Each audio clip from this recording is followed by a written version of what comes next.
Hello dear friends, welcome to MK legal Shiksha the way of learning. Dear students, आज हम बात करेंगे कि मैजिस्ट्रेट को कंप्लेन जब की जाती है 190 में, उसके बाद मैजिस्ट्रेट साहब क्या करते हैं, यानी कि आपकी कंप्लेंट कैसे मैजिस्ट्रेट अटेंड करेंगे, ये बात बताई गई है सेक्शन 200 से 203 तक चैप्टर 15 में। अगर अभी तक आपने चैनल को सब्सक्राइब नहीं किया, सब्सक्राइब कर लें और बेल आइकन को भी प्रेस करें, जिससे आपको जो आने वाले वीडियोज हैं उनके अपडेट्स मिलते रहें।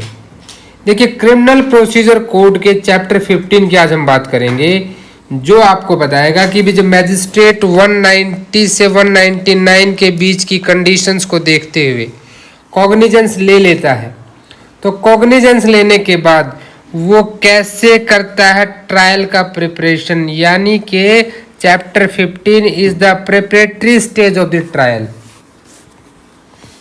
देखिए, चैप्टर 15 जो है ये 4 सेक्शन से मिलकर बना है। सेक्शन 200 बात करता है एग्जामिनेशन ऑफ द कंप्लेनेंट, यानी जो कंप्लेनेंट है उसका एग्जामिनेशन होगा। Procedure by the magistrate not competent to take the cognizance of the case. भाई, मैजिस्ट्रेट जो कॉग्निजेंस नहीं ले सकता तो फिर वो क्या करेगा, और क्या मैजिस्ट्रेट इशू ऑफ प्रोसेस को पोस्टपोन कर सकता है। इशू ऑफ प्रोसेस का मतलब होता है कि किसी को बुलावा भेजना सम्मन या वारंट से, ये हम 204 में पढ़ेंगे। अगर कंप्लेंट के ग्राउंड सही नहीं है तो डिसमिसल ऑफ द प्लेंट। देखिए, इस चीज से एक चीज आपको समझ में आ गई होगी कि चैप्टर जो आपका 15 है ये कंप्लेंट टू मैजिस्ट्रेट, इसका पर्पज क्या है। चैप्टर 15 का पर्पज जो है ना, ये है, यहाँ पे होती है स्क्रूटनी ऑफ कंप्लेंट्स की स्क्रूटनी होती है। मींस जो वैक्सियस, आपकी फ्रिवलस, फॉल्स जो कंप्लेंट्स है उनको यहाँ पे स्क्रूटनी की जाती है। This is for the accused right. Accused के राइट की बात है कि भाई उसको कोई बिना बात परेशान ना करे। इस चीज को इंश्योर करने के लिए यहाँ पे क्या करता है, जो चैप्टर 15 है ये डील करता है कि जहाँ पे कॉग्निजेंस लेने के बाद मैजिस्ट्रेट ये देखे कि यहाँ पे भी जो प्रोसीडिंग आगे बढ़ाने के ग्राउंड है या नहीं है, यानी कि एडमिसिबिलिटी ऑफ कंप्लेंट, एक तरह से आप इसको कह सकते हैं कि कंप्लेंट को क्या करेगा।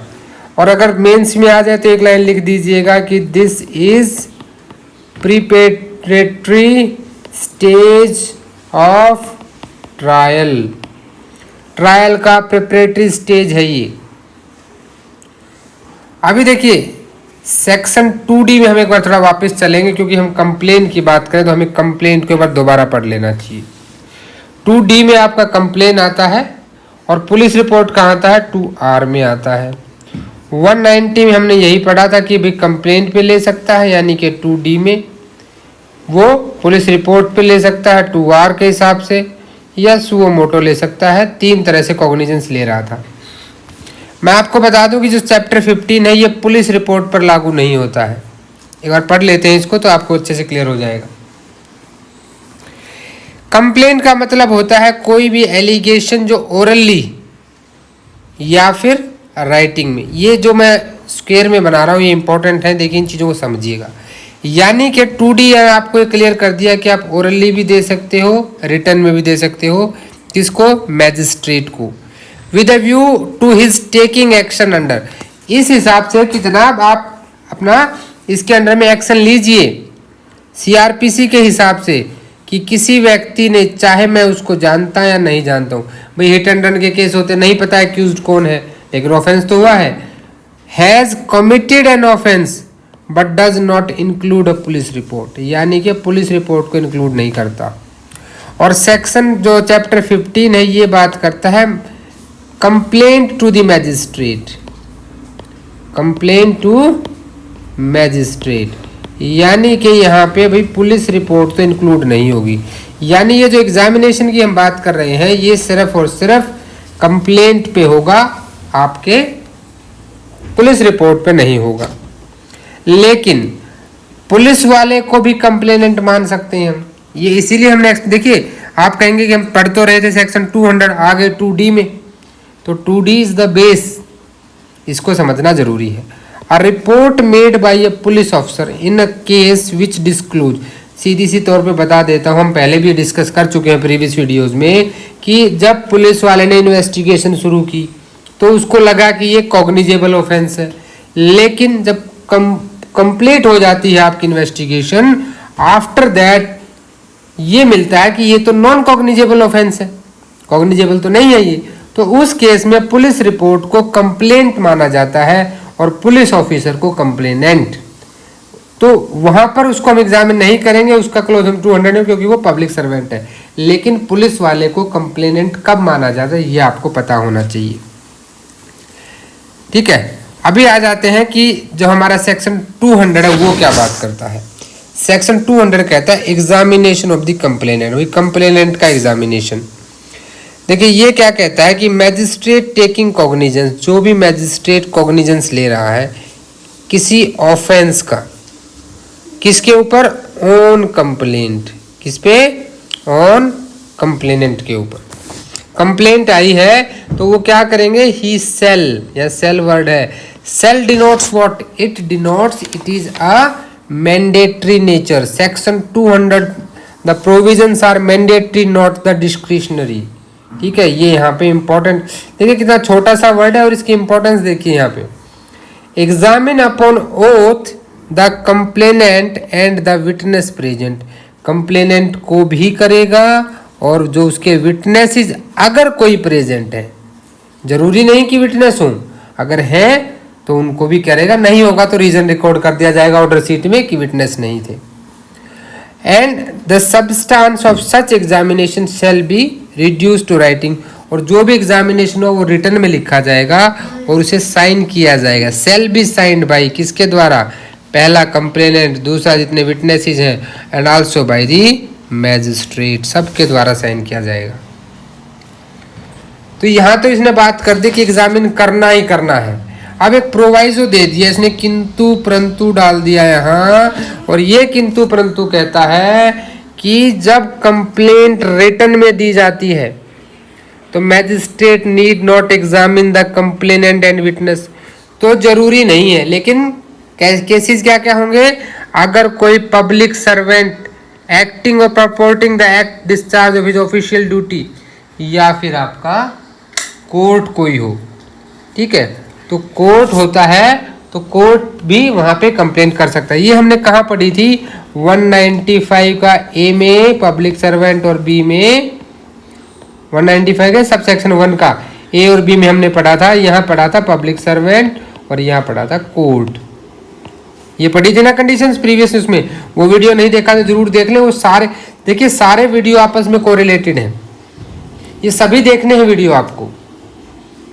चलिए दूसरी बात आती है, अगर मैजिस्ट्रेट मेक ओवर कर देता है केस अंडर सेक्शन 192 में हमने क्या पढ़ा था कि भाई अगर मैजिस्ट्रेट साहब अपना केस मेक ओवर कर देते हैं, एक फर्दर प्रोवाइजो डाला गया यहाँ पे, देखिए फर्दर प्रोवाइजो क्या डाला गया कि मैजिस्ट्रेट जो केस दूसरे को मेक ओवर कर रहा है, देखिए मैं पहले भी बात कर चुके हैं प्रीवियस वीडियो में कि मेक ओवर होता है कोई सीनियर जज अपने जूनियर को देता है, जैसे कि judicial magistrate first class judicial magistrate second class को दे दे। अगर यहीं पे सेम कोर्ट में, अगर जुडिशियल मैजिस्ट्रेट कोर्ट की मैं बात करूं तो जुडिशियल मैजिस्ट्रेट कोर्ट में सबसे ऊपर कौन बैठा होता है, सीजेएम। सीजेएम को कौन देता है, जुडिशियल मैजिस्ट्रेट फर्स्ट क्लास, और इसको कौन देता है, जुडिशियल मैजिस्ट्रेट सेकंड क्लास। अभी नीचे से ऊपर जा रहा है सेम कोर्ट में, तो इसको सबमिशन कहा जाता है।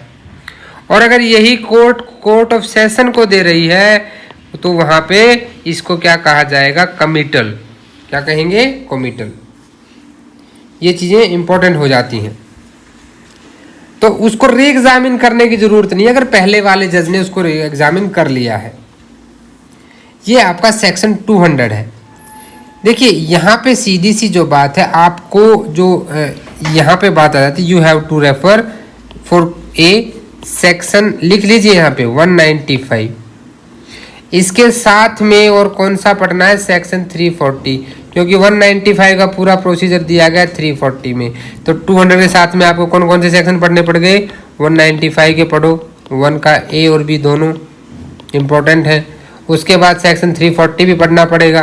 देखिए ये इससे इंटरलिंक और ये इससे इंटरलिंक है। इस तरह से सीआरपीसी के 3 सेक्शन पढ़ने पड़े आपको एक सेक्शन के लिए। तो अगर जब आप इंटरलिंकिंग करने लगते हैं ना और आपका माइंड इस चीज़ को मान लेता है कि yes I need to interlink the things, तो ऑटोमेटिकली आपको चीज़ें याद होने लगती हैं। अब एक दो केस लो यहाँ पे हम डिस्कस कर लेते हैं। केस नोट कर लीजिए। ब्रह्मानंद, सबसे ये आपका साउथ इंडियन मूवीज का बहुत बड़ा कॉमेडियन है ना ब्रह्मानंद, तो उसके नाम को सभी जानते हैं। ब्रह्मानंद गोयल ने क्या किया, मिथुन तो नहीं थे यहाँ पे लेकिन एनसी चक्रवर्ती थे, एनसी चक्रवर्ती पे केस कर दिया 1974 में, यानी कि टॉलीवुड में और बॉलीवुड में केस हो गया, ऐसे आप याद कर सकते हैं। तो यहाँ क्या कहा गया इस केस में, देखिए क्या हेल्ड हुआ कि ये कहा कि भाई जो मैजिस्ट्रेट है वो कंप्लेनेंट से पूछेगा कि आपके कोई विटनेस प्रेजेंट हैं कि नहीं है, और अगर वहाँ पे कोई नहीं प्रेजेंट है तो वो रीजन रिकॉर्ड करेगा। लेकिन मान लो उसने नहीं पूछा, ऑर्डर शीट में रिकॉर्ड तो करना है, लेकिन अगर रिकॉर्ड नहीं किया गया तो ये विसिएट तो नहीं करता प्रोसीडिंग को, बट एक इरेगुलरिटी जरूर है। लेकिन यहीं पे आ जाता है कि मान लीजिए भाई वहाँ पे जज साहब ने किसी को एग्जामिन ही नहीं किया तो वो आपका क्योरेबल नहीं है, इट मीन्स वो विसिएट हो जाएगी। क्या हो जाएगी, विसिएट हो जाएगी। दैट शुड बी इलीगल, क्योंकि देखिए जो object of examination under section 200 ये इस बात को असर्टेन करने के लिए है कि प्राइमा फेसाई केस बन रहा है कि नहीं बन रहा है एक्यूज्ड के खिलाफ, जो ऑफेंस कंप्लेंट में लगाए गए हैं उनकी तरफ से। और ये इसलिए होता है कि जो इशू ऑफ प्रोसेस है किसी भी कंप्लेंट के ऊपर, अगर वो कंप्लेंट फॉल्स है, वैक्सियस है, तो वहां पे भाई एक्यूज्ड को तो बिना बात बुला के परेशान करना पड़ेगा ना, कोर्ट में आना बहुत बड़ा झंझट है। तो उसके इस राइट को बचाने के लिए अब मान लेते हैं एक इंपॉर्टेंट केस हम यहाँ डिस्कस करेंगे कि हालांकि डिसमिसल की बात दूसरी जगह भी की गई है, लेकिन अगर कोई डिसमिस कर देता है किसी कंप्लेंट को, किस तरह से, विदाउट एग्जामिनेशन, तो क्या होगा, तो भाई अगर ऐसा हो गया तो ये टोटली गलत काम है, इट इज इलीगल, ये इलीगल हो जाएगा। ये बात नोट कर लें जिस केस को ये कही गई थी, चरण राउत वर्सेस प्रफुल्ल कुमार मंगेराजा, ये आपका 1997 का केस है उड़ीसा हाई कोर्ट का।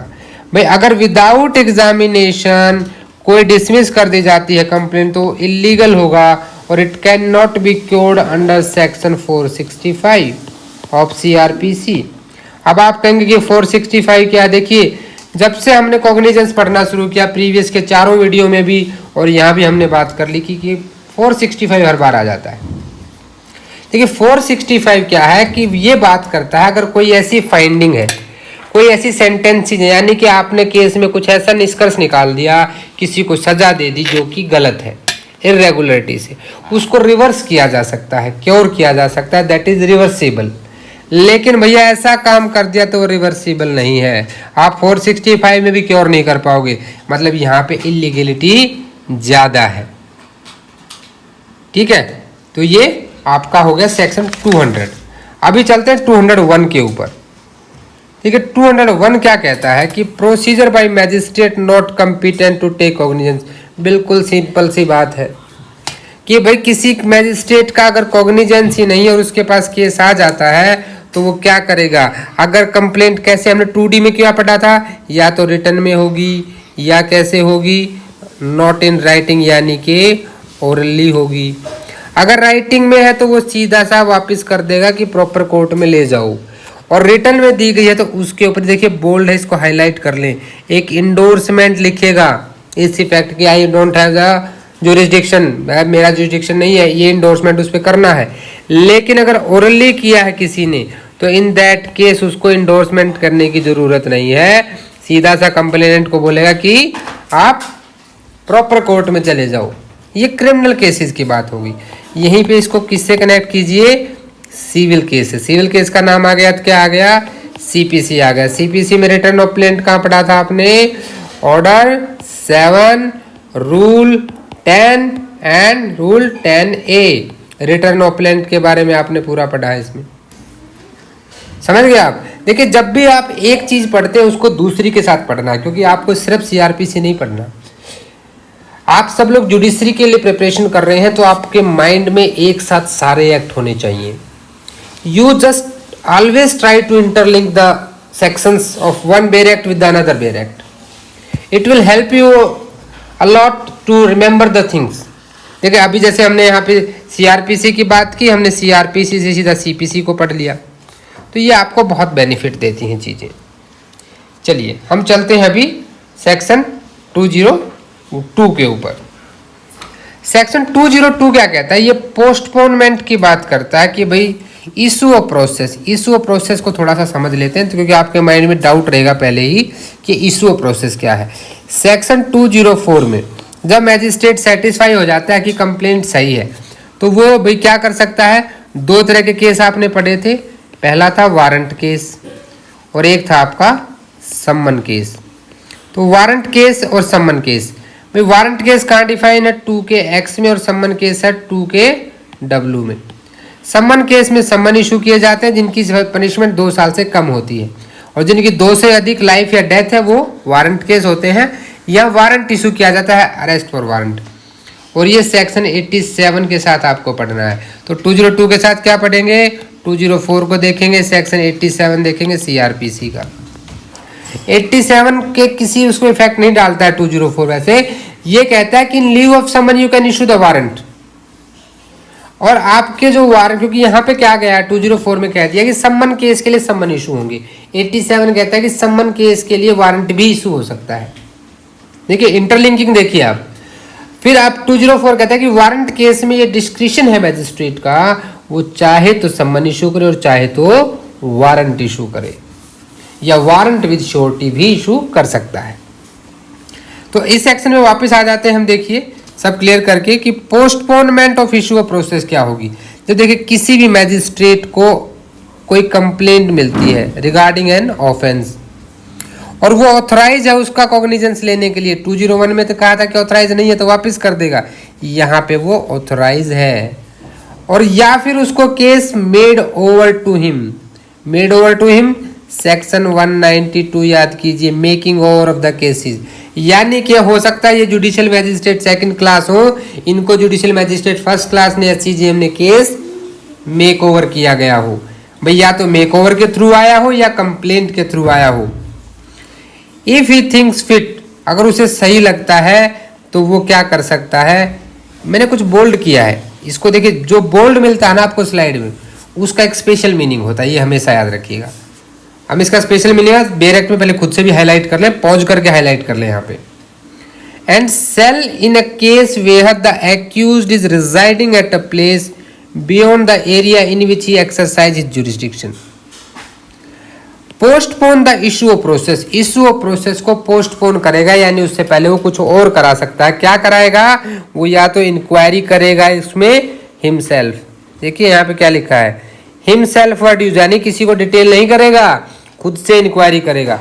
किसी और को क्या कर सकता है, वो डायरेक्ट कर सकता है इन्वेस्टिगेशन, किसके द्वारा, या तो पुलिस के द्वारा या कोई भी व्यक्ति जो उसको उचित लगता है इस पर्पज के लिए। किस ये इंक्वायरी इन्वेस्टिगेशन की जरूरत क्यों पड़ी, सो दैट ही कैन भाई सेटिस्फाई हिमसेल्फ कि there are sufficient ground for proceeding और नॉट। भाई कंप्लेंट के अंदर जो है ग्राउंड है भी कि नहीं आगे प्रोसीड करने के लिए, इस चीज के लिए वो इन्वेस्टिगेशन करवा सकता है और इंक्वायरी खुद से करेगा। बेरेक्ट समझ में आ गया। अब हम बात कर लेते हैं इस बोल्ड वाले की। पहले बोल्ड क्या है, देखिए क्या हुआ था कि 2005 में ये जो लाइन है जितने बोल्ड है 2005 में इंसर्ट की गई थी, जो क्रिमिनल लॉ अमेंडमेंट हुआ था 2005 का, तब इंसर्ट की गई थी।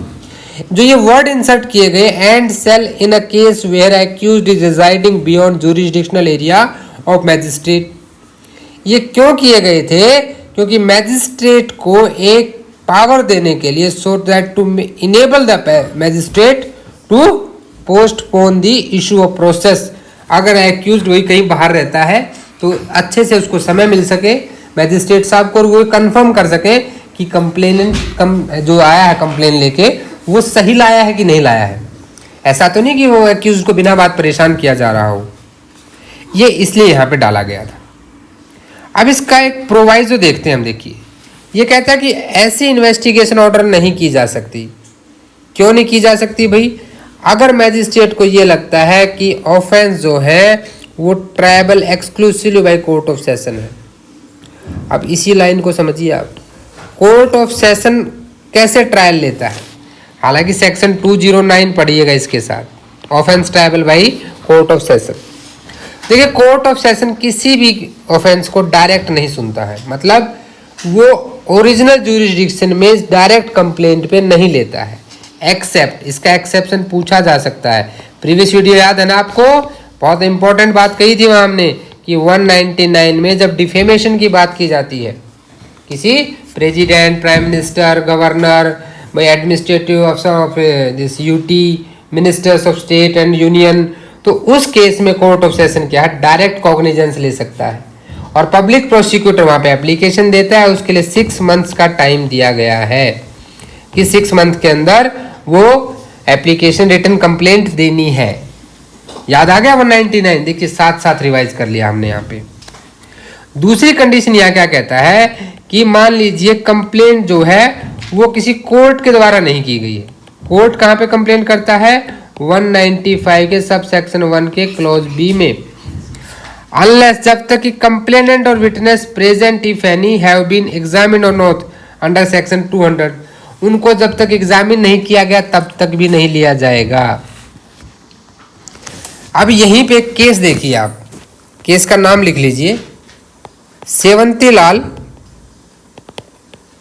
Shah versus state of Gujarat, 1969 Gujarat high court का केस है। यहाँ पे क्या है, कंप्लेनेंट, मान लीजिए भाई कंप्लेनेंट को बेचारे को पता ही नहीं, जो कंप्लेनेंट, ये हमारा केस, इसको नोट कर लीजिए। अब केस के फैक्ट क्या थे? जो मेन निचोड़ था कि complainant is not able to find out who is accused, यानी कि अननोन पर्सन के अगेंस्ट में, अगेंस्ट अननोन पर्सन। कंप्लेंट जो आई है वो आई है अगेंस्ट अननोन पर्सन। और क्या आई है? और वो केस कैसा हो? नॉन कॉग्निजेबल है। अगर किसी नॉन कॉग्निजेबल केस में कोई कंप्लेंट आई है और कंप्लेंट इस बात को लेकर आई है कि भाई जो व्यक्ति है, जो एक्यूज्ड है, जिसके ऊपर आरोप लगा है, वो अननोन है, पता नहीं कौन है, तो वहां पे मैजिस्ट्रेट साहब जो है वो बाउंड है टू कॉज एन इन्वेस्टिगेशन। उनको वहां पे इन्वेस्टिगेशन करानी ही करानी पड़ेगी। अदरवाइज इस कंडीशन को छोड़ के जो इस केस में की गई है, इस क्रिमिनल केस में जो डिसाइड दिया गया है, इसको छोड़ के मैजिस्ट्रेट का फुल डिस्क्रिप्शन रहता है कि वो इंक्वायरी करे या इन्वेस्टिगेशन कराए। ठीक है, अभी सबसेक्शन 2 देखिए यहाँ पे क्या, ये केस बड़ा इंपॉर्टेंट है, नोट कर लीजिए। सबसेक्शन 2 कहता है कि inquiry under subsection 1 the magistrate may think fit. अब देखिए 201 में तो 202 के सबसेक्शन 1 में एक जनरल बात कह दी इसने कि भाई इंक्वायरी भी हो सकती है या फिर इन्वेस्टिगेशन भी कराई जा सकती है। अब सबसेक्शन 2 बात करता है स्पेसिफिकली किसके बारे में? इंक्वायरी के बारे में, कि magistrate if he thinks fit take evidence of fitness on oath. अगर उसे उचित लगता है तो भैया वो खुद से क्या करेगा? एविडेंस ले सकता है विटनेस के, ऑन ओथ, ओथ के ऊपर। लेकिन ये जो एविडेंस है ट्रायल वाले ने, ये सिर्फ इस बात का को एश्योर करने के लिए है कि जो कंप्लेंट की गई है वो ओरिजिनल है। लेकिन इसी में एक प्रोवाइड जो है सबसेक्शन 2 में ही ये कहता है अगर मैजिस्ट्रेट को ऐसा लगता है कि जो ऑफेंस कंप्लेन किया गया है वो tribal by court of session है, हमने अभी बात की थी। कोर्ट ऑफ सेशन कैसे करता है? कॉमिटल पे लेता है cases. He shall call upon the complainant to produce all his witness and examine then oath. तो उस केस में भैया उसको सारे विटनेस बुलाने पड़ेंगे, उन सबको एग्जामिन करना पड़ेगा। ठीक है, अब आ जाइए 3 पे। 3 इंपॉर्टेंट है, ये कहता है कि इन्वेस्टिगेशन अंडर सब सेक्शन 1। आप बार बार इन्वेस्टिगेशन सुन के ना इसको चैप्टर 12 से इंटरकनेक्ट ना करें। चैप्टर 12 में थोरो इन्वेस्टिगेशन होती है केस की, कंप्लीट फाइंडिंग्स निकाली जाती हैं कि किसका फॉल्ट है, क्या किया गया, पूरे एविडेंस निकाले जाते हैं। ये इन्वेस्टिगेशन सिर्फ एक प्रिलिमिनरी इन्वेस्टिगेशन है to find out whether the complaint is genuine और नॉट, बस इतनी सी बात यहाँ पे है। अगर वो किसी ऐसे व्यक्ति के द्वारा की जाती है, भाई person not being a police अफसर, वो पुलिस अफसर नहीं है, तो उसके पास वो सारी पावर होंगी जो एक एसएचओ के पास होती हैं। एसएचओ की सारी पावर होंगी except power to arrest without warrant, सिर्फ वारंट के बिना अरेस्ट नहीं कर सकता। ठीक है, ये आपका सेक्शन 202 है। एक केस और लिखिए यहाँ पे, शंकर चंद्रा वर्सेस रूपराज 1981। देखिए, आप वीडियो को अगर आपको लंबे लगते हैं पॉज कर लिया करें, ऐसे केस लॉज को नोट कर लें, अपने बेरेक्ट में करें, नोट्स में करें, क्योंकि नोट्स आपके बहुत बेनिफिशियल होते हैं। वो अपने हाथों से आप बनाते हो तो आपको बहुत ज़्यादा लॉन्ग टर्म तक मेमोरी में चीज़ें रहती हैं। केस में क्या कहा गया शंकर चंद्रा वर्सेस रूपराज में, कलकत्ता हाई कोर्ट का डिसीजन है कि मान लीजिए कोई मैजिस्ट्रेट इंक्वायरी करा रहा है, तो इंक्वायरी अगर वो करने लगा तो वो इन्वेस्टिगेशन ऑर्डर नहीं कर सकता, और अगर उसने इन्वेस्टिगेशन ऑर्डर कर दी है तो जब तक इन्वेस्टिगेशन नहीं हो जाएगी वो इंक्वायरी नहीं कर सकता। ये चीज़ आप यहाँ पे इंपॉर्टेंट है, इसको याद रखिएगा। अभी चलते हैं हम लास्ट सेक्शन इस चैप्टर का 203, जो बात करता है डिसमिसल ऑफ कंप्लेंट की। ये कहता है कि in case if after considering the statement on oath, 202 में क्या किया, 202 में एग्जामिन कर लिया। ठीक है, 200 में एग्जामिन कर लिया, 202 में आपने इंक्वायरी भी करा ली और इन्वेस्टिगेशन भी करा लिया। अब इनकी फाइंडिंग्स के बाद या एग्जामिनेशन के बाद आपको ये लगा कि जो कंप्लेनेंट है और विटनेस है जिनको आपने एग्जामिन किया है, या जो रिजल्ट आया आपके इंक्वायरी और इन्वेस्टिगेशन के, मैजिस्ट्रेट साहब को लगा कि भाई ये जो है ना ये तो फर्जी है, यानी कि यहाँ पे सफिशिएंट ग्राउंड है ही नहीं प्रोसीडिंग के, तो इन दैट केस वो डिसमिस कर देगा कंप्लेंट को। और भैया ऐसे ही नहीं कर देगा, उसको वहाँ पे ही shall briefly record his reason for doing so, भाई क्यों डिसमिस कर रहे हो, इस बात के लिए यहाँ पे उसको ये भी लिखना है। तो यहाँ एक चीज़ बताइए मुझे कि जब डिसमिस हो जाती है कोई, अगर डिसमिस हो जाती है तो क्या सेकंड कंप्लेंट को एंटरटेन किया जाएगा?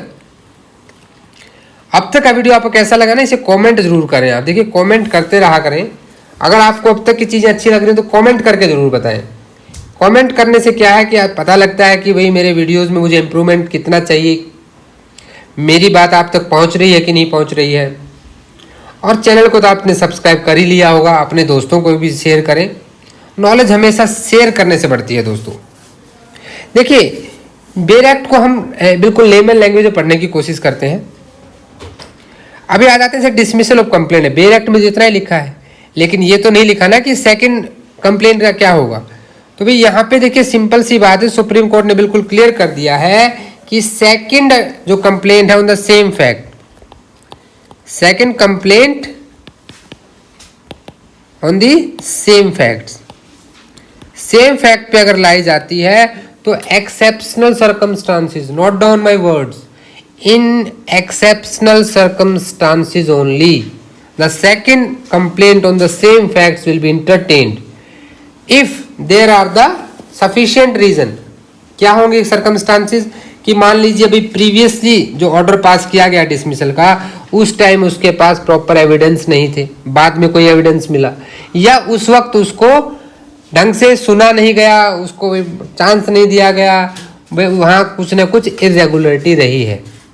अगर प्रीवियस डिसमिसल में कुछ इरेगुलरिटी थी, कोई नए फैक्ट्स आ गए हैं, नए एविडेंस आ गए हैं, then only second complaint will be entertain. जबकि सिविल केस में तो क्या होता है, तो रिस जुडिकाटा लग जाता है सेक्शन 11 से। क्या लग जाता है? सेक्शन 11 ऑफ सीपीसी में रिस जुडिकाटा लग जाता है। अब यहीं पे केस नोट कीजिए आप, उदयवीर सिंह वर्सेस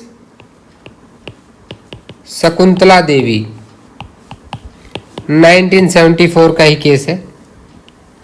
यहाँ पे क्या कहते हैं, जो ऑर्डर ऑफ डिसमिसल है ना किसी भी कंप्लेंट का, अगर वहां पे रीजन रिकॉर्ड नहीं, क्योंकि हमने पढ़ा था he will record the reason, अगर रीजन ही रिकॉर्ड नहीं किए तो it would be illegal.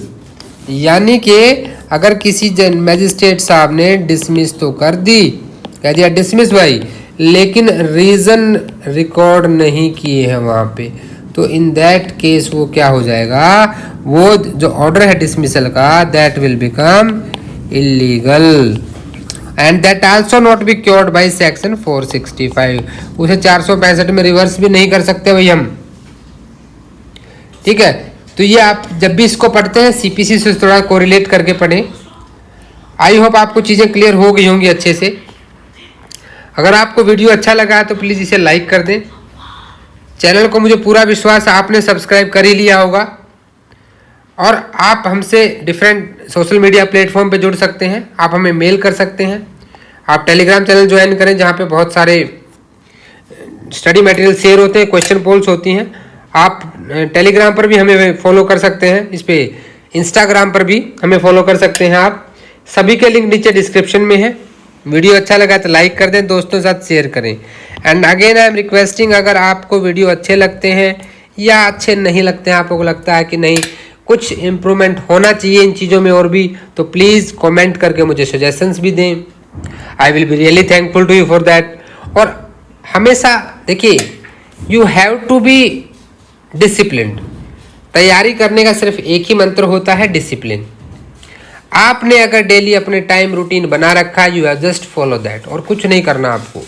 You follow your time routine as per your study plan, you will get the success. Discipline is the key for the success. So इसी विचार के साथ मिलते हैं नेक्स्ट वीडियो में। तब तक के लिए जय भारत, जय हिंद,